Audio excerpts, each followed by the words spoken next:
Eleanor Ellie Thompson found it hard to pinpoint when her family life began spiraling into a nightmare. Maybe it was when Paul slammed the door of the office where he worked as a sales manager, sending his boss, Mr. Henderson, on an anatomical journey. Or perhaps it was the first time he came home reeking of alcohol, casually dismissing her questions with a dismissive, "I have a right to relax. I'm a man."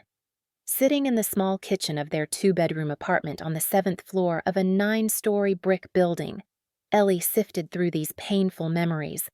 Outside, an April rain drizzled, the drops streaking down the window like her shattered hopes for a happy family life. "Mom, can I watch cartoons?" Timmy peered into the kitchen, cautiously leaning against the doorframe as if afraid to disturb his mother lost in thought. "Of course, sweetie," Ellie smiled, trying to make it look genuine. "Did you finish your homework?" "Yeah." The boy nodded, but his eyes darted around nervously. That look had appeared when Paul started drinking the look of a child constantly expecting trouble. Ellie sighed. At 11, Timmy had already learned to be invisible and silent when his stepfather came home drunk. Though Paul never laid a hand on him, the atmosphere of fear and tension had taken its toll. The click of the front door lock made Ellie jump. Paul was home earlier than usual. She was used to him returning late these days, supposedly looking for work. But everyone knew the only thing he was really looking for was company for another drinking session. "Ellie, you home?" Paul's voice sounded surprisingly sober. She stepped into the hallway. Her husband stood leaning against the wall, smiling. In his hands, a bouquet of carnations, likely bought from a vendor near the subway. "What happened?" Ellie asked, not taking the flowers. "Nothing." Paul shrugged. "Just wanted to cheer up my wife." "Can a guy buy flowers anymore?" She noticed his hands trembling, familiar signs he'd either already been drinking or was suffering from a hangover. "Paul, let's be straight." Ellie crossed her arms. "It's been 4 months you've been out of work. 4 months I've been supporting us on one salary. What's next?" The smile slowly slid from Paul's face. "What do you want to hear that I'm a loser?" His voice turned from gentle to irritated. "Do you think I like sitting around the house? Do you think I'm not trying to find a job? Are you," Ellie asked softly, "or are you just drinking with Kenny in the garage?" Paul threw the bouquet on the floor. "So, you're spying on me," he snarled. "You don't trust me." "I don't need to spy." Ellie tried to keep her voice calm. "You come home drunk, reeking of alcohol. Yesterday, you didn't even come home at all." "I'm a man." Paul punched the wall. "I have a right to drink with my friends." Timmy, startled, peeked out of his room. His big brown eyes resembled those of a trapped animal. "Go back inside, sweetie," Ellie said softly. "Paul and I are just talking." The boy nodded and disappeared, closing the door tightly behind him. "See what you're doing," Ellie hissed, lowering her voice. "The kid's afraid to come out of his room." "Don't dramatize." Paul waved her off. "The kid needs to get used to grown-up conversations." "To drunken brawls. You mean?" Ellie felt a rage building inside her. "Paul, we need to talk seriously. This can't go on." But Paul had already lost interest in the conversation. He walked past her into the kitchen, opened the fridge, and pulled out a can of beer he'd apparently stashed there earlier. "Not now, okay?" He popped the tab. "I'm tired, been looking for work all day." Ellie watched in silence as he guzzled the beer. 6 years of marriage. 6 years that now seemed wasted. That evening, after putting Timmy to bed, she sat in the bathroom and cried, running the water so Paul wouldn't hear. The apartment, her grandmother's, she'd moved into before meeting Paul, pouring her heart into renovations, creating a cozy home. Now, it had become a place where she was afraid to open her mouth. The next day, Ellie stayed late at work. The bank was undergoing an audit, and the legal department was sifting through mountains of documents. By the time she finally got home, it was dark. Climbing the stairs, the elevator was out again. Ellie heard loud voices coming from her apartment. The door was ajar, and she could hear Paul's hoarse laughter along with his friend Kenny's. Her heart sank. Timmy should have been home from school by now. Was he in there with those drunk men? Ellie pushed the door open and froze on the threshold. The living room was a mess. Empty bottles lay everywhere. The ashtray overflowed with cigarette butts. Kenny, a balding man with a red face and bloodshot eyes, was sprawled on the couch. Paul stood in the middle of the room, gesticulating wildly and loudly arguing about something. "What the hell is going on here?" Ellie's voice was sharp with fury. The men turned to her as if in slow motion. "Oh, the lady of the house is here," Kenny slurred. "We're just chilling with Paul." "Where's Timmy?" Ellie frantically scanned the room. "He's in his room," Paul mumbled. "We didn't touch him." Ellie rushed to Timmy's room. He sat on his bed, huddled in a ball, tears streaming down his face. "Mommy," he whispered, throwing himself into her arms. "They were so loud, I was scared to come out." Something broke inside Ellie, and she hugged her son, feeling his small body tremble. "It's okay, sweetie," she whispered. "Stay here. Okay, I'll handle this."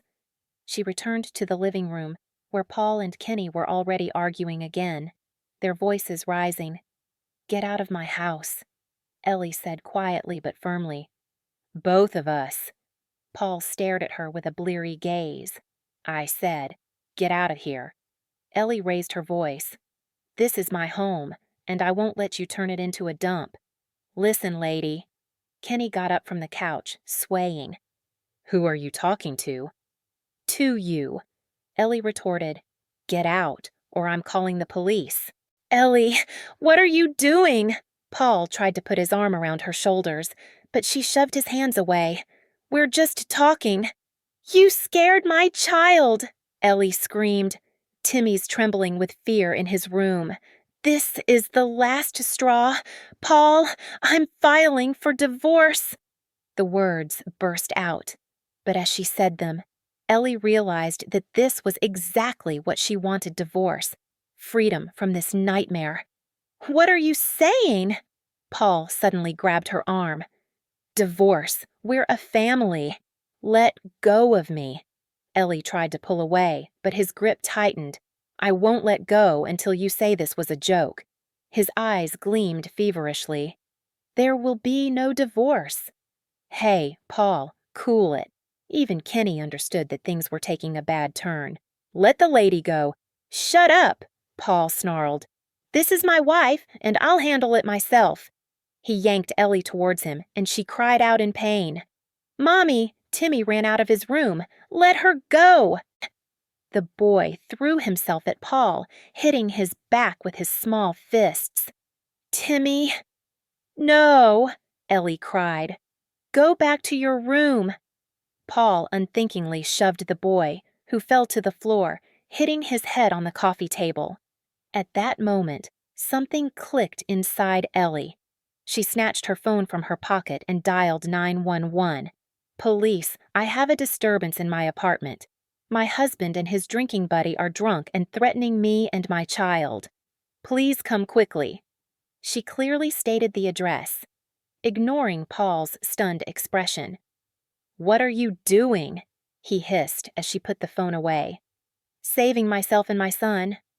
Ellie replied, picking Timmy up from the floor and hugging him tight. "I've had enough, Paul. This is over." Kenny, realizing the gravity of the situation, tried to sneak away, but Ellie blocked his path. "Oh, no, darling. Wait for the police. Let them see both of you in all your glory." 20 minutes later, 2 police officers were in the apartment. They took statements and filed a report about the domestic disturbance. Paul and Kenny were warned about potential consequences if they continued to disrupt public order. When the officers left, taking the now quiet Kenny, who, it turned out, had an outstanding warrant, a heavy silence fell over the apartment. "Ellie," Paul had sobered up and looked pathetic. "Let's talk." "No, Paul." Ellie shook her head. "Tomorrow, I'm filing for divorce. And tonight, you're staying at your mom's." "But where will I go?" He threw his hands up. "It's late." "Not my problem." Ellie cut him off. "Pack your things and leave." That night, lying next to the sleeping Timmy, Ellie felt something akin to hope for the first time in a long while. A difficult road lay ahead, but she had already taken the first step. The divorce process was surprisingly quick. Paul, having nowhere to go but his mother's place in the suburbs, offered no resistance. He didn't even demand a share of the apartment, knowing full well it was Ellie's property from before their marriage. "Do you wish to divide jointly acquired property?" The judge, a gaunt woman with tired eyes who seemed to have seen thousands of such couples, asked. "We have a car." Ellie sat upright, not looking at the slumped Paul beside her. "A Hyundai Solaris, bought 3 years ago on credit. The loan is paid off, and household appliances." Paul mumbled. "A TV? A refrigerator? How do you propose to divide this property?" The judge shifted her gaze between them. "I'm willing to give my ex-husband the car if he waives all claims to the remaining property," Ellie stated clearly. It was a good offer. The car was worth much more than everything else combined. "Do you agree to this division?" The judge looked at Paul. "Yes." He nodded. "I agree. Then we'll record this in the court's decision." Stepping out of the courtroom, Ellie felt a strange lightness. 6 years of marriage had ended in 30 minutes of court proceedings. "Ellie, wait." Paul caught up to her at the courthouse exit. "Can I talk to you?" She stopped, looking at her ex-husband with cold politeness. "Go ahead." I wanted to apologize." He looked haggard, aged. "For everything. I know I behaved like a complete—" "And now?" Ellie raised an eyebrow. "You want me to say everything's okay, that I forgive you?" "No, I just—" Paul faltered. "I want to see Timmy. He's like a son to me." Ellie sighed. Technically, Paul wasn't Timmy's father. The boy was from her first marriage, which ended when he was just 1 year old. His biological father had long since disappeared from their lives, and Paul, whom she met when Timmy was 3, had become a real dad to the boy at least until recently. "I won't forbid you from seeing him," she said, "but only if he wants to, and only if you're sober." "I promise." Paul nodded readily. "I haven't had a drink in almost a month. I got a job as a security guard at a supermarket." "That's good," Ellie nodded. "But you need to prove you've changed before I let you reappear in Timmy's life." "I understand." He looked down. "Thank you for even that."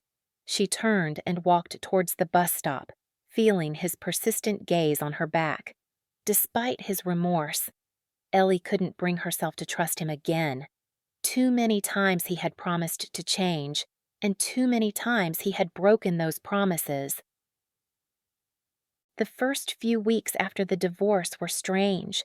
Ellie found herself missing Paul, not the drunk hooligan he had become in the last year, but the man she had once married, his laughter, his hugs, the sense of security she felt beside him.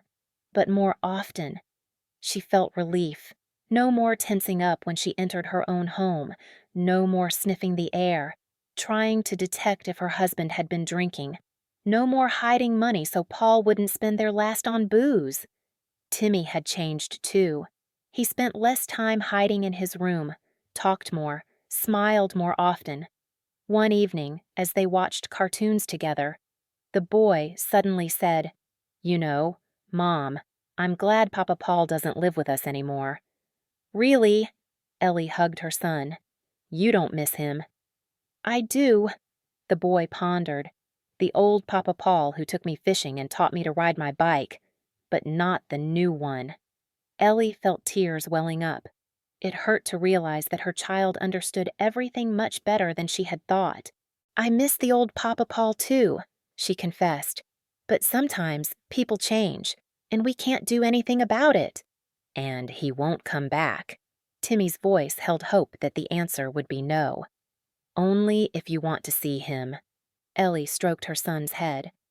I'll never force you to spend time with someone you don't want to. Thanks, Mom. The boy snuggled closer. I love you. I love you too, sweetie. Life gradually settled into a routine. Ellie received a promotion at work. She now headed the bank's legal department. Her salary increased, and she and Timmy could afford more than before. She bought a new, big-screen TV that her son had long dreamed of.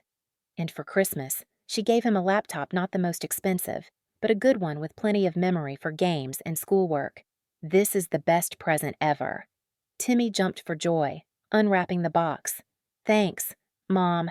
Seeing her son's happy face was Ellie's best reward. She finally felt that their lives were getting back on track. Paul called a few times, asking about Timmy, suggesting they meet, but the boy always refused, and Ellie didn't push it.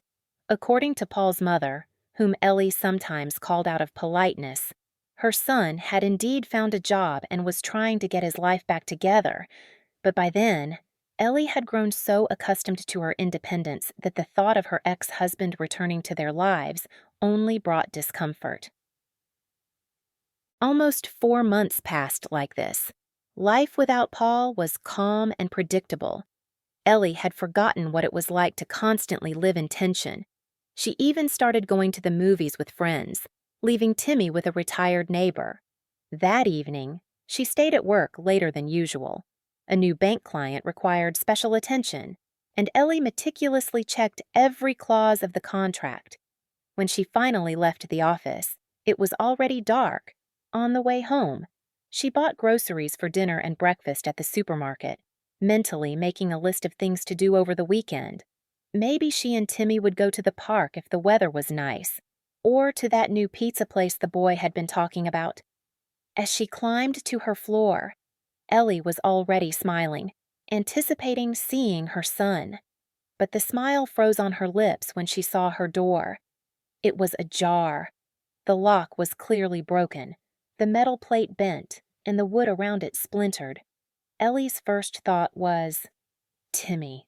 But then she remembered that he was at her mother's today. She had picked him up from school so Ellie wouldn't have to leave work early. Her heart pounded. Someone was in the apartment. She heard rustling and muffled voices. Who's there, thieves robbers? Ellie backed away onto the landing and, with trembling hands, pulled out her phone. As a lawyer, she knew she shouldn't enter the apartment alone. It was not only dangerous, but could also interfere with the investigation. Police, she whispered into the phone. My apartment's been broken into. I think there are burglars inside. The operator asked her for the address and told her to stay put until the patrol arrived. Ellie sat on the stairs, hugging herself, listening to the sounds from inside the apartment. She heard cabinets opening, something falling, someone cursing in a muffled voice. The police arrived surprisingly quickly. In just 15 minutes, 2 strong men in uniform came up the stairs, and Ellie, barely holding back tears, explained the situation. Stay here, one of the officers said. Get your gun out, we'll check. They cautiously approached the door, and the senior officer announced loudly, Police, come out with your hands up. Something crashed inside the apartment, followed by hurried footsteps. The officers burst in, and Ellie heard commands to stop. Then the sounds of a struggle. A few minutes later, 2 men were led out of the apartment, their hands cuffed behind their backs. Ellie gasped when she recognized them Paul and Kenny, her ex-husband and his drinking buddy. Ellie, Paul stared at her with bleary eyes. It's not what you think. What am I supposed to think? Her voice trembled with fury. You broke into my door. Hey, ma'am, do you know these people? An officer asked. Yes. Ellie nodded. This is my ex-husband and his friend. Understood. The officer made a note in his pad. Let's go inside and see what's there. Inside, chaos reigned. Cabinets were flung open. Things were strewn everywhere. But what was strange was that it wasn't jewelry or money that was missing, but household appliances. The microwave, blender, and slow cooker were gone from the kitchen. The corner where the new TV used to stand in the living room was empty, and Timmy's laptop, the one Ellie had given him for Christmas, was gone from his room. "What exactly is missing?" the officer asked, taking out his notepad. Ellie, trying to remain calm, listed everything she noticed. "Strange choice for burglars," the second officer noted. "Usually, they take money, gold." "This isn't just theft," Ellie said quietly. "This is revenge." When the police led Paul and Kenny away, Ellie was left alone in the ransacked apartment. She sank onto the couch and finally gave in to tears. Not for the stolen items, those could be replaced, but for the betrayal. For the fact that the man she had lived with for 6 years, with whom she had raised a child, was capable of such maliciousness. How would she explain this to Timmy? How would she explain that Paul had stolen his laptop? The gift the boy had been so happy about her phone rang, pulling her from her bitter thoughts. It was her mom, asking when Ellie would pick up Timmy. "Mom, can he stay with you until tomorrow?" Ellie asked, trying to keep her voice normal. "I'm having a little trouble with the apartment." "What happened?" Her mom immediately worried. "I'll tell you later." Ellie didn't want to worry the older woman. "I just need to sort some things out." "Of course, honey." Her mom agreed. "Timmy can stay. He's already asleep. I read him a story." "Thanks, Mom." Hanging up. Ellie looked around the wrecked apartment. She needed to clean up, call a handyman to fix the door. But she didn't even have the strength to move. A knock at the door made her jump. Who could it be? Had Paul been released so quickly, she cautiously approached the door and peered through the peephole. Standing on the landing was a community officer, a young man with a tired face. "Eleanor Thompson," he asked when she opened the door. "I'm Officer Miller. May I come in?" Ellie nodded and stepped aside. "I was informed about the incident," the officer said, surveying the disarray in the apartment. "We need to file a report. Do you already know what was stolen?" "Yes." Ellie produced a piece of paper on which she had managed to write a list of the missing items. "Here you go." The officer carefully studied the list. "The suspects are already giving statements," he said. "But we need to find the stolen property. Do you know where your ex-husband lives?" "He lives with his mother in their house in the suburbs," Ellie replied. "Okay." The officer nodded. "We'll send an investigative team there. If the items are there, we'll find them." He asked a few more questions, filled out the report, and left, promising to keep Ellie updated, left alone. She finally found the strength to start cleaning, as she gathered scattered belongings, wiped dust, and rearranged books on shelves. Ellie felt a cold determination growing inside her. She would not let Paul destroy her and Timmy's life again. She would not let him escape responsibility. The phone rang around midnight, just as Ellie had finally gone to bed, exhausted from cleaning and emotional turmoil. Eleanor Thompson. The officer's voice sounded cheerful despite the late hour. "I have good news. We found your belongings." "Where?" Ellie sat up in bed, instantly awake. "At your ex-husband's mother's house. They were hidden in the shed in the backyard." "Everything?" Ellie asked hopefully.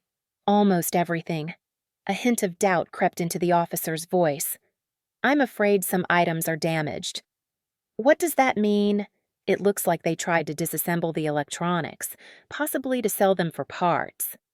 Ellie felt a chill go through her. "And the laptop." "My son's laptop." "The laptop is intact," the officer reassured her. "But it wasn't in the shed. It was found in the house. It seems your ex-husband's mother was already using it." This news, for some reason, hit Ellie the hardest. Paul's mother, Mrs. Peterson, had always been wary of her. "City slicker," she'd say behind Ellie's back to neighbors, but to take the laptop given to Timmy that was beyond comprehension. "When can I get my things back?" Ellie asked. "I'm afraid not for a few days," the officer replied. "They're being held as evidence, but as soon as the investigator gives permission, we'll return them to you." And what about Paul and his friend? They're being held for 48 hours. Then, a decision will be made regarding their custody. You'll need to come to the investigator tomorrow and make an official statement. Of course, Ellie nodded. Thank you. She hung up and lay for a long time, staring at the ceiling, Timmy's laptop. The boy would be furious when he found out his Papa Paul had stolen it. How to explain such a betrayal to a child, and yet, somewhere deep inside, Ellie felt relief. Now she had a chance to finally get rid of Paul, to make him understand that one couldn't break into someone else's home and steal their belongings with impunity, even if that home had once been yours and the belongings had belonged to your family. The next morning, she went to the investigator. A young woman with tired eyes listened carefully to her story, asked a few clarifying questions, and asked her to write a statement. "Are you sure you want to take this to court?" the investigator asked when Ellie finished writing. "He is, after all, your child's father." "He was my child's father," Ellie said firmly. "He was my husband, but he is no longer, and yes, I want him to be punished according to the law." The investigator nodded and accepted the statement. "In that case, we'll keep you updated on the progress of the investigation." Leaving the investigator's office, Ellie felt a strange emptiness. She had done what she had to do, but it didn't feel lighter. On the way home, she picked Timmy up from her mom's. The boy was unusually quiet. He seemed to sense that something had happened. "Mom, why didn't we go home yesterday?" he asked on the bus. "We had a little problem with the door," Ellie replied cautiously. "But everything's fine now." "What kind of problem?" Ellie sighed. Sooner or later, she would have to tell him the truth. "You see, sweetie, someone tried to rob our apartment." Timmy's eyes widened in fear. "Robbers, real robbers." "Yes," Ellie nodded. "But the police caught them, and they won't come back." "What did they steal?" The boy clutched his mother's hand. "Some electronics." Ellie decided not to mention the laptop yet, but the police found everything. "We'll get it back soon." "And my laptop was stolen, too." Tears welled up in Timmy's eyes. Ellie sighed. Of course, he'd guessed immediately. "Yes, honey, but it was found and will be returned soon. I promise." "Who did it?" "Bad people." Ellie hesitated. Should she tell her child it was the man he once called Dad? "Yes, bad people," she finally said. "But now they're with the police, and they won't be able to hurt anyone else." Timmy pressed against her, and Ellie hugged him, feeling his little heart beating rapidly. She vowed to herself that she would do everything to protect her son from this betrayal. That evening, when Timmy was already asleep, there was a knock at the door. On the doorstep stood a woman in her 40s with an exhausted face and a 5-year-old child in her arms. Beside her stood an older boy, about 11. "Are you Eleanor?" the woman asked. "I'm Mary, Nicholas's wife. May I come in?" Ellie hesitated but stepped aside anyway. Whatever brought this woman to her, she was unlikely to be a threat. Mary entered the apartment, sat her child on the couch, and turned to Ellie. "I came to ask you," the woman's voice trembled. "Please, don't press charges. Nick, he's a fool. Of course, but he already has a suspended sentence. If he goes to jail, who will feed the children?" Ellie looked at the exhausted woman, at her children, and felt a conflict grow inside her. On one hand, she felt sorry for this family. On the other, Nicholas was an accomplice to the theft. He deserved to be punished. "Your husband broke into my apartment and stole my belongings," Ellie said quietly. "He stole my son's laptop, How do you think I should feel? I know it's awful." Mary lowered her eyes. "Nick acted terribly, but he was influenced by Paul. Paul offered him a drink, then started complaining that you took everything. Nick didn't mean any harm." "Really?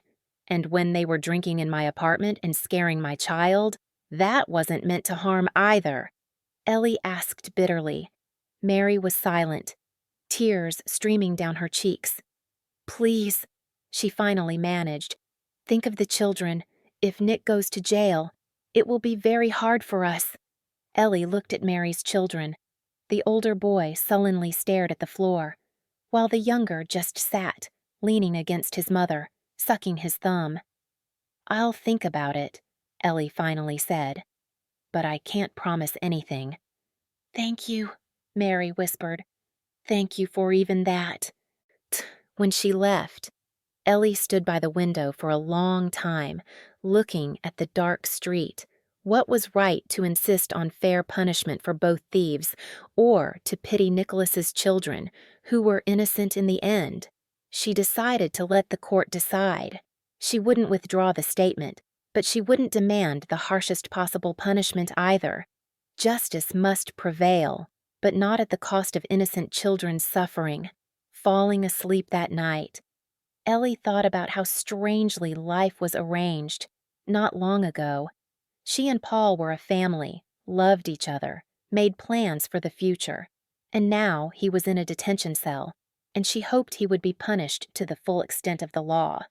Something had broken inside her, some last thread connecting her to the past, and it was painful, but at the same time, liberating. Now she was truly free from illusions, from shattered hopes, from false loyalty. The next 2 weeks flew by in a blur for Ellie.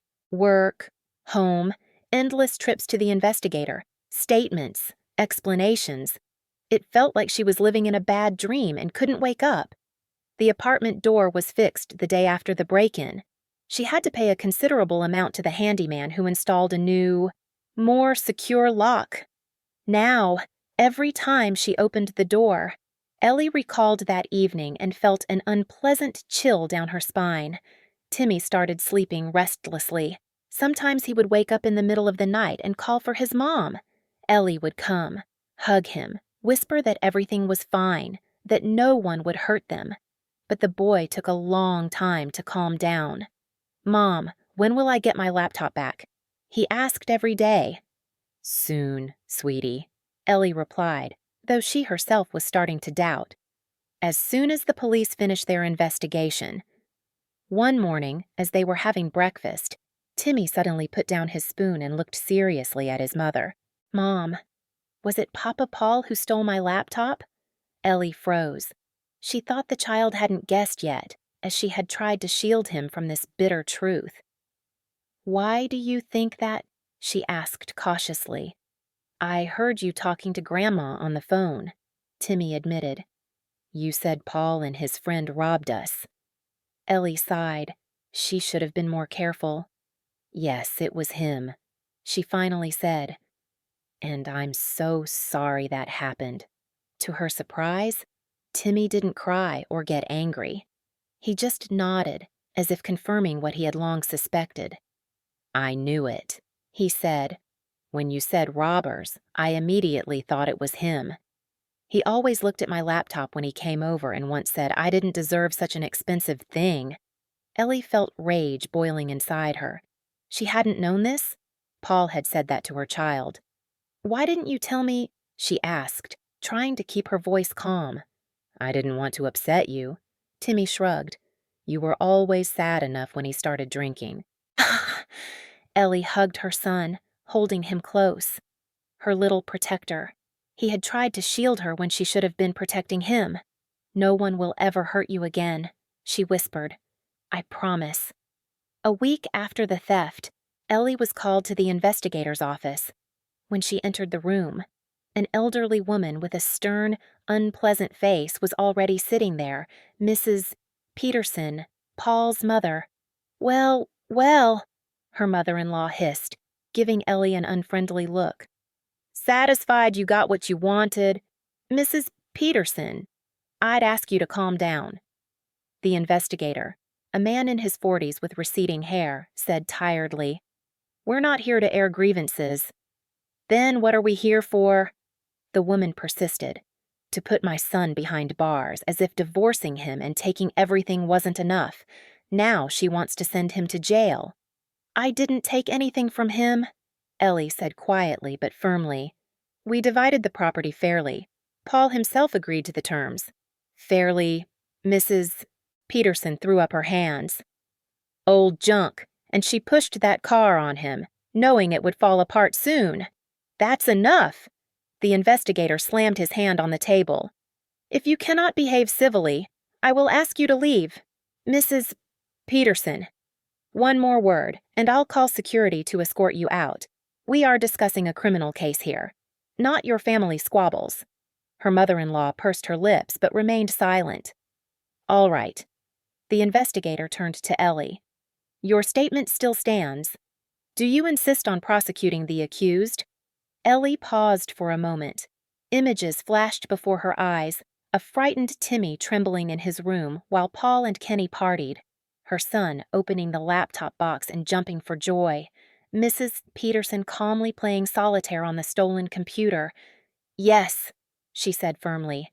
"I insist on punishment to the full extent of the law." "You'll regret this," Mrs.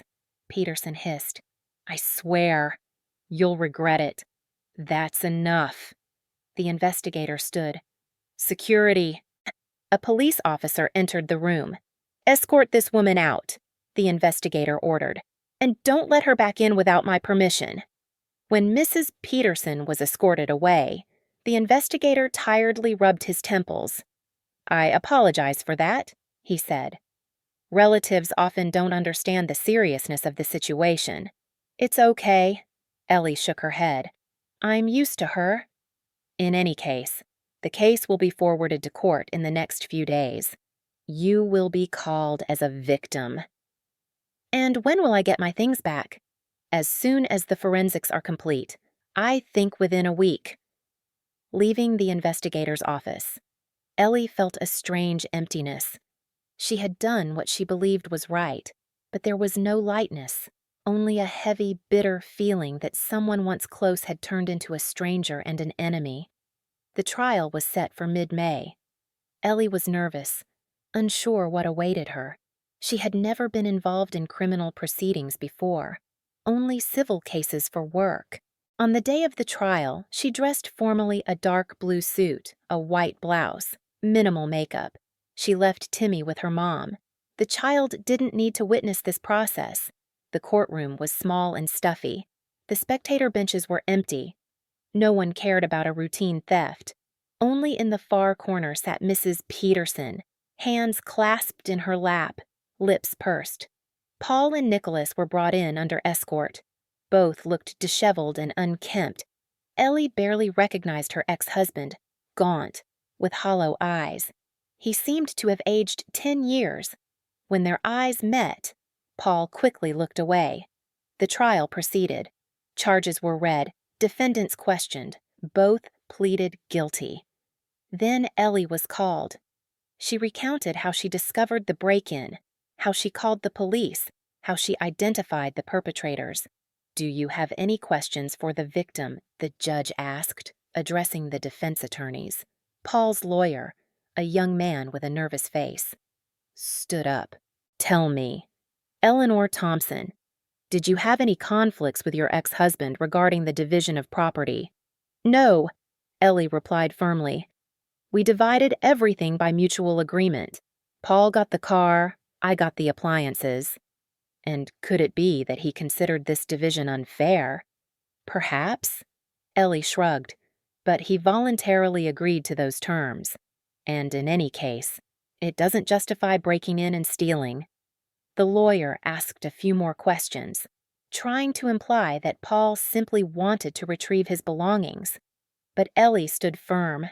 No, this was not a misunderstanding. It was a premeditated theft. Then witnesses testified neighbors who saw Paul and Nicholas carrying appliances out of the apartment. The community officer who found the stolen goods at Mrs. Peterson's house. and the expert who confirmed that the lock had been forced. Finally, it was time for closing arguments. The prosecutor demanded real prison sentences for both, considering the severity of the crime and Nicholas's existing suspended sentence. The defense lawyers requested leniency, citing their full confession and restitution for damages. When the judge granted the defendants the last word, Paul stood up. He looked pale and haggard. I want to apologize," he said, not looking at Ellie. "I know I acted terribly. There's no excuse for me. I was angry, hurt, drunk, but that's no excuse. I stole from someone I once loved, from a child I considered my son. I'm deeply ashamed." His voice wavered, and Ellie was surprised to see tears streaming down her ex-husband's cheeks. "I'm not asking for leniency," Paul continued. "I deserve punishment, but I want Ellie and Timmy to know I regret it every day. I regret what I did and what I became in the last year of our marriage." He sat down, his head bowed. A silence fell over the courtroom, broken only by Mrs. Peterson's sobs. The judge announced a recess for sentencing. Ellie walked into the hallway, feeling a strange emptiness inside. Paul's apology sounded sincere, but could she forgive him after everything? An hour later, they were called back into the courtroom. The judge read the verdict. Paul, 2 years in a general regime penal colony. Nicholas, 3 years, due to his unserved suspended sentence. Mrs. Peterson burst into tears, cursing Ellie, the court, and the world. Bailiffs escorted her from the room. Paul sat motionless, his head bowed. As he was led away, he cast one last look at Ellie. There was no hatred in it, only an infinite weariness and regret. Stepping out of the courthouse, Ellie took a deep breath of the fresh May air. It was over. Justice had prevailed. But why did she feel so bitter on the way home? She bought ice cream for Timmy, his favorite, chocolate with nuts. The boy was waiting for her at his grandmother's, impatiently checking the clock. "Well," he asked as soon as Ellie crossed the threshold. "Are they in jail?" "Yes," she nodded. "Paul for 2 years. His friend for 3. "Good," Timmy said seriously. "They deserved it." Ellie looked at her son in surprise. When had he grown so mature? "You don't feel sorry for Papa Paul?" she asked cautiously. "No." The boy shook his head. "It's his own fault. You can't steal other people's stuff." "True." Ellie ruffled his hair. "And I brought you ice cream." Timmy's face lit up, and he eagerly unwrapped the treat. Ellie watched him and thought, maybe this is justice. Not a harsh sentence for Paul, but the fact that her son can now calmly enjoy ice cream without fearing his drunken stepfather. A week after the trial, Ellie received a call from the police, telling her she could pick up her belongings. The electronics were indeed damaged. The perpetrators had tried to disassemble them for parts. But most importantly, Timmy's laptop was safe and sound. When Ellie brought it home, her son rushed to her the moment she stepped through the door. "You found it!" he exclaimed, carefully taking the laptop. "Does it work?" "It should." Ellie nodded. "The police said it's fine." Timmy immediately turned on the computer and sighed in relief when the screen lit up. "Everything's there," he said. "But it's weird. There are some new programs here." Ellie looked over her son's shoulder. Unfamiliar icons had indeed appeared on the desktop. "These are games for seniors," Timmy said in surprise. "Solitaire, chess, and these folders are strange too." Ellie felt a chill go through her. Mrs. Peterson. She had used the laptop, installed her own programs. "Let's clean everything up," she suggested. "We'll delete the extra stuff and reinstall your games." They spent the evening tidying up the laptop. Ellie saw how happy Timmy was that his favorite item was back. But at the same time, she felt a pang of bitterness at the thought that other hands had touched something she had so carefully chosen for her son. That night, lying in bed, Ellie thought about Paul, about what he was like when they first met Veselem, caring, dependable, about how he played with 3-year-old Timmy, how he taught him to ride a bike, how he carried him on his shoulders, about how they dreamed of a big house, a second child, travel, and about how all of it crumbled because of his weakness, his inability to cope with difficulties, how alcohol turned him into the monster she feared and hated. Perhaps, somewhere deep inside that monster, the Paul she had loved still lived. Ellie turned on her side and closed her eyes. It no longer mattered. Too much pain, too much disappointment, too many shattered hopes and betrayals. Paul had gotten what he deserved, and she felt no guilt or regret about it, only exhaustion and a strange, bitter relief that it was finally over. Her new life was just beginning. A life without fear, without tension, without constant anxiety about what state her husband would come home in. A life in which she made her own decisions and took responsibility for them. And this thought finally brought her long-awaited peace. A week after the trial, as Ellie was leaving work, someone called her name. She turned and saw Mary, Nicholas's wife. "Can I talk to you?" the woman asked. She looked even more exhausted than last time. Of course. Ellie nodded. "What happened?" "I just wanted to say," Mary faltered, "I don't blame you for not withdrawing the statement. You did the right thing." "Thank you," Ellie said softly. "But how are you now? How are the kids?" "It's tough," Mary shrugged. "But we'll manage. My mom's helping, and I got a job as a sales clerk at a store. It doesn't pay much, but it's enough for food." "I'm glad you're not completely without means," Ellie said sincerely. "You know," Mary looked her directly in the eyes, "maybe it's for the best. Nick, he'd been spiraling for a long time, always drinking, working on and off. Maybe jail will make him think about his life." "I hope so," Ellie nodded. "For your sake and your children's." "I hope so, too." Mary gave a faint smile. "In any case, I wanted to apologize for trying to pressure you. You had every right to demand justice. You were just protecting your family." Ellie shrugged. "I understand." They said goodbye, and Ellie walked home, pondering the strange irony of fate. For Mary, her husband's trial could be the beginning of a new, perhaps better life. Just as for Ellie, her divorce from Paul had been the beginning of a new chapter. People tend to cling to the past, to the familiar, even if that past makes them unhappy. Sometimes, a strong push is needed to decide on change. For her, that push was Paul's drunken outburst. For Mary, it was her husband's prison sentence. Life is a strange thing, Ellie thought. You never know which turn of fate will turn out to be a blessing and which a curse. You can only move forward, doing what you believe is right and hoping for the best. And the best for her now was a peaceful home where Timmy could laugh carelessly, without fearing a drunken stepfather. It was a job that brought not only money, but also satisfaction. It was the freedom to make decisions without considering others' opinions. And maybe, someday, new love.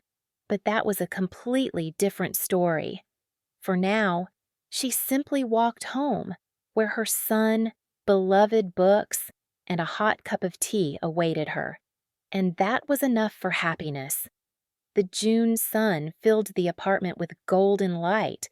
Ellie sat on the balcony with a cup of coffee, watching Timmy ride his bike downstairs with his friends. In the last month, the boy had visibly cheered up, becoming active and sociable again, like before. The wary look had vanished, confidence had returned to his movements. Life was gradually settling into a normal rhythm. Work, home, weekends with her son, sometimes evenings with friends or a movie. Nothing extraordinary. But Ellie enjoyed this simple, peaceful life, free from constant tension and fear. She barely thought of Paul. It was as if he had disappeared into a parallel dimension, becoming a shadow from the past. Sometimes she recalled his letter, found in the laptop, but those memories no longer brought pain, only a slight sadness for what could have been if he hadn't gone down a slippery slope. Her phone vibrated, pulling Ellie from her reverie. The number was unfamiliar. "Hello," she answered. "Hello? Eleanor Thompson." The voice on the other end was formal. "This is Paul Kennedy's lawyer, Mr. Hayes. May I speak with you?" Ellie tensed. Why would Paul need a lawyer now? When the trial was long over "go ahead," she replied cautiously. "I'm calling at my client's request. He would like to meet with you." "Meet?" Ellie felt a chill go through her. "But he's in prison." "Yes," the lawyer confirmed. "He's asking you to visit him." Ellie was silent, unsure how to respond. Why would Paul want this meeting? What did he want to say that he hadn't said in his letter? "I'm not sure I want to," she finally said. "I understand." The lawyer's voice conveyed sympathy. "But Paul strongly asked me to convey that this is important. He wants to apologize in person and tell you something that might be significant for you and your son." The mention of Timmy put Ellie on edge. What could Paul know that concerned her child? "All right," she decided after a pause. "When can I come?" "Next Thursday?" the lawyer quickly replied, as if afraid she would change her mind. "I'll arrange all the necessary documents and a visitor's pass. If you'd like, I can arrange transportation." "No, thank you. I'll get there myself." Ellie was already beginning to regret her decision. "Just tell me the address and time." The lawyer dictated all the details, and they said goodbye. Ellie remained on the balcony, watching the sun set behind the rooftops. What awaited her at this meeting? More apologies? Or something more serious? Ellie spent the entire next day on edge. Everything went wrong at work. She made a mistake on an important document, something that hadn't happened to her in years. "What's wrong with you today?" asked Natasha, her colleague and friend. "You're so jumpy." "Paul's lawyer called me," Ellie confessed. "He asked me to visit him in prison." "And you agreed?" Natasha raised an eyebrow in surprise. "Why, he almost ruined your life." "I don't know." Ellie shrugged. "The lawyer said it was important. Something about Timmy." "Sounds fishy." Natasha frowned. "Maybe it's just a way to lure you there. What if he wants you to plead for a lighter sentence or parole?" This thought had already crossed Ellie's mind, but she dismissed it. "I don't think so. Paul knows I wouldn't do that. Besides, he's only served a month out of 2 years." "What parole? Still strange," Natasha insisted. "Be careful." "Okay, and call me right after the meeting," Ellie promised, though her unease grew. What if her friend was right? What if this was just another manipulation? That evening, she couldn't sleep for a long time, tossing and turning. Memories of her life with Paul, good and bad, resurfaced. How they renovated this apartment together, how they went to the beach, how they celebrated Timmy's birthday, and how Paul came home drunk, shouting, throwing dishes. She remembered him in court, haggard, lost, with a guilty look, and his letter, full of remorse. Maybe he really had realized his mistakes. Maybe prison had changed him. With these thoughts, Ellie finally drifted into a restless sleep. The prison was 30 miles from the city. Ellie took a day off work and drove her car, bought with a bonus after her promotion. Early on Thursday morning, the road was empty, allowing her to calmly contemplate the upcoming meeting. What would she say to Paul? What did she want to hear from him? And most importantly, why had she agreed to come at all? The prison building was a grim, gray structure surrounded by a high fence with barbed wire. At the gate, Ellie was met by the lawyer, a short, balding man in an expensive suit. "Eleanor Thompson." He extended his hand. "Mr. Hayes, I'm glad you came." I want to get this over with, Ellie replied dryly, shaking his outstretched hand. The lawyer led her through the checkpoint, where her documents were checked, and she was made to leave her phone and bag. Then they were escorted to the visiting room, a small space with several tables where other inmates were already sitting with their visitors. I'll wait for you outside, the lawyer said. Take your time. Ellie nodded and sat at the designated table. A few minutes later, Paul was brought into the room. He had changed even more than he had in court. He was thinner, haggard, his hair cut short. But what struck Ellie most were his eyes. They were clear, bright, without the murky film she had grown accustomed to during the last year of their life together. Ellie, he said softly, sitting opposite her. Thank you for coming. She nodded silently, unsure what to say. Up close, she could see new wrinkles on his face and gray in his hair. You look good, Paul said awkwardly. That hairstyle suits you. Ellie instinctively touched her hair. A month ago, she had cut it short, deciding it was time to change something in her life. Let's skip the small talk, she said. Why did you want to see me? Paul took a deep breath. I wanted to apologize. He began. Remember I said in court that I stole from someone I loved and from a child I considered my son. I remember. Ellie felt a knot tighten in her stomach, a sense of foreboding. I was telling the absolute truth. Paul continued. I really always considered Timmy my son. Not biologically, of course, but in my heart. What are you getting at? Ellie was starting to lose patience. This, Paul leaned forward, that Timmy is actually my son. Biologically, mine. Ellie felt the ground drop out from under her. That's impossible, absurd nonsense. What rubbish are you spouting? Her voice trembled with indignation. Timmy was born before we even met. His father is Victor, my first husband. No. Paul shook his head. His father is me. We met twice. That's impossible, Ellie almost shouted, attracting the attention of other visitors. We met when Timmy was already 3 years old.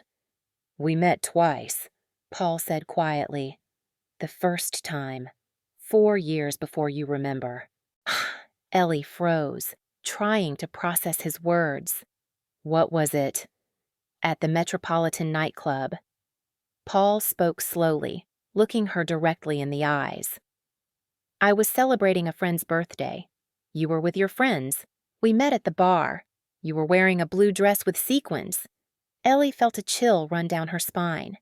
She had indeed been to that club shortly before meeting Victor, and she did have a blue sequined dress. But she didn't remember Paul. I bought you a cocktail, he continued. We danced, then went back to my place. It was a one-night stand. In the morning, you left without leaving a number. I tried to find you, but it was no use. I don't remember any of this, Ellie whispered, but deep down, something stirred. A vague memory of a guy she had indeed spent a night with after the club, but his face remained a blur. You were a little tipsy, Paul said softly. It's not surprising you don't remember my face. And when we met again 4 years later, I recognized you immediately. But you were with a child and said you were divorced. I assumed you had married someone else after our encounter. Ellie frantically calculated in her head.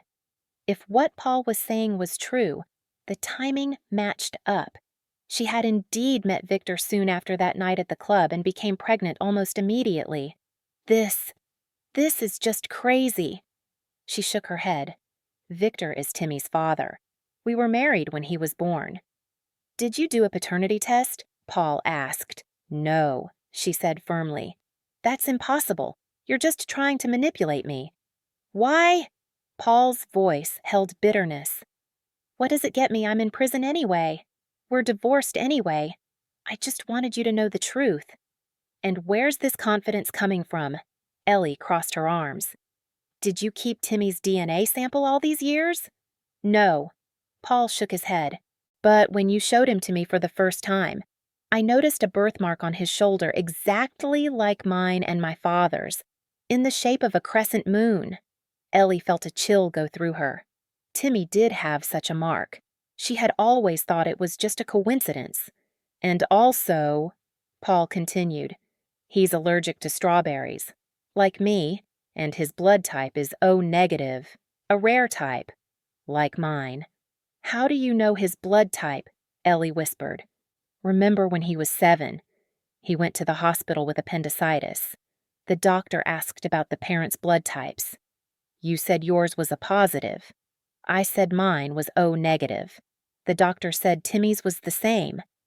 Ellie remembered that incident, remembered how the doctor was surprised that the child had his stepfather's blood type, not his biological father's. Back then, she hadn't thought anything of it. This still doesn't prove anything, she said stubbornly, though doubt had already taken root inside her. There's only one way to know for sure, Paul said. A DNA test. I've already submitted my sample. My lawyer can arrange a test for Timmy if you agree. Why do you want this? Ellie finally asked the question that had been tormenting her since the beginning of the conversation. What difference does it make now whether Timmy is biologically yours or not? You're in prison anyway. We're divorced anyway. Paul was silent for a long time, looking at his hands. I've only been here a month, he finally said, but it was enough to reevaluate a lot of things. I realized how badly I messed up, how I destroyed everything I held dear. And right now, I need something real to hold on to. The understanding that Timmy is truly my son gives me the strength not to break down here. Ellie watched him intently, trying to understand if he was lying or telling the truth, but she saw only weariness and sincerity in his eyes. I'm not asking for anything, Paul continued. No forgiveness, no visits with Timmy, no reevaluation of the sentence. I just want you to know the truth, and someday, maybe, tell Timmy when you think it's right. Ellie was silent, processing what she had heard. If Paul was right, then the entire history of their relationship took on a completely different meaning. Fate had brought them together not by chance, and all these years, he had raised his own son without even knowing it. I'll think about it, she finally said, but I can't promise anything. I ask for nothing more. Paul nodded. Thank you for listening. They sat in silence for a few more minutes. Then Ellie stood up. I have to go, she said. Take care. You too, Paul replied softly. And take care of Timmy. Leaving the visiting room, Ellie felt her knees tremble. She leaned against the wall, trying to gather her thoughts. Everything all right. The lawyer approached her. You look very pale. Yes, it's just stuffy in there. Ellie ran a hand over her forehead. Could I get a glass of water? The lawyer brought water, and Ellie drank it greedily. Paul told me some strange things, she said. About Timmy possibly being his biological son. Yes, he mentioned it to me, the lawyer nodded, which is why he asked me to arrange this meeting. Do you believe him? My job isn't to believe or disbelieve, the lawyer shrugged. But he seemed convinced, and if you want my opinion, he didn't look like he was lying. He said he submitted a sample for a DNA test. Ellie looked at the lawyer intently. Is that true? Yes, he nodded. I can arrange a test for your son if you agree. The results will be known in a week. Ellie pondered whether she wanted to know the truth and what she would do with that knowledge. I need to think, she finally said. I'll contact you. Of course. The lawyer handed her a business card. Call any time. On the way home, Ellie couldn't shake the nagging thoughts. She tried to recall that night at the club Paul had spoken of. Vague images surfaced in her memory music. Dancing, cocktails, a man who bought her a drink, a taxi ride somewhere, a morning in a strange apartment. Could it be true? Could she have gotten pregnant that night and then married Victor, not knowing she was already carrying another man's child? Victor had left when Timmy was 1, simply packed his things and disappeared, leaving a note. "Sorry, but I can't be a father." Back then, Ellie thought he was just scared of responsibility. But what if he had somehow learned or suspected that the child wasn't his? And what if Paul had been Timmy's real father all this time? Ellie parked her car outside her building and sat there for a long time, trying to compose herself. What would she tell her son? Did she even need to tell him anything now? In the end, she decided not to bring up the subject yet. First, she needed to confirm whether what Paul said was true. And for that, she would have to do a DNA test. That evening, after Timmy was asleep, Ellie took out the family album. She hadn't opened it in a long time. Too many painful memories. Here was her wedding with Victor Young, happy, confident in their future. Here she was with a huge belly, in her last month of pregnancy. Here was newborn Timmy in the hospital. Here was Victor holding the baby in his arms, with a somewhat strained expression. Ellie had always thought it was the strain of being afraid of not coping with a tiny human. But now, it seemed to her that something else was in Victor's eyes, doubt, suspicion. She flipped a few more pages and came across photos of Paul with Timmy, a 3-year-old boy on a smiling man's shoulders, 5-year-old Timmy and Paul building a snowman, 7-year-old Timmy with his stepfather fishing. Ellie peered intently at the faces in the photos, trying to find similarities, and to her surprise, she found them in the shape of their eyes, the line of their jaw, the curve of their ears. How had she not noticed this before? A phone call interrupted her thoughts. It was Natasha. "Well, how did it go?" her friend asked without preamble. What did that Paul want? Ellie hesitated. She wasn't ready to discuss this, even with her best friend. "He just wanted to apologize." She lied. "Nothing special. And he made you drive all the way to prison for that." Natasha didn't believe her. "Come on, there was something else, wasn't there?" "Honestly, nothing," Ellie insisted. "Just trying to make amends." "I listened and left." "Well, all right." Natasha's voice conveyed doubt. "Just remember, you can always trust me." "Of course." Ellie tried to make her voice sound natural. "There's really nothing to tell." After talking to her friend, Ellie sat for a long time, looking at her phone. Finally, she made up her mind and dialed the number from the lawyer's business card. "Mr. Hayes, this is Eleanor Thompson. I agree to the DNA test." Taking Timmy's sample turned out to be easy.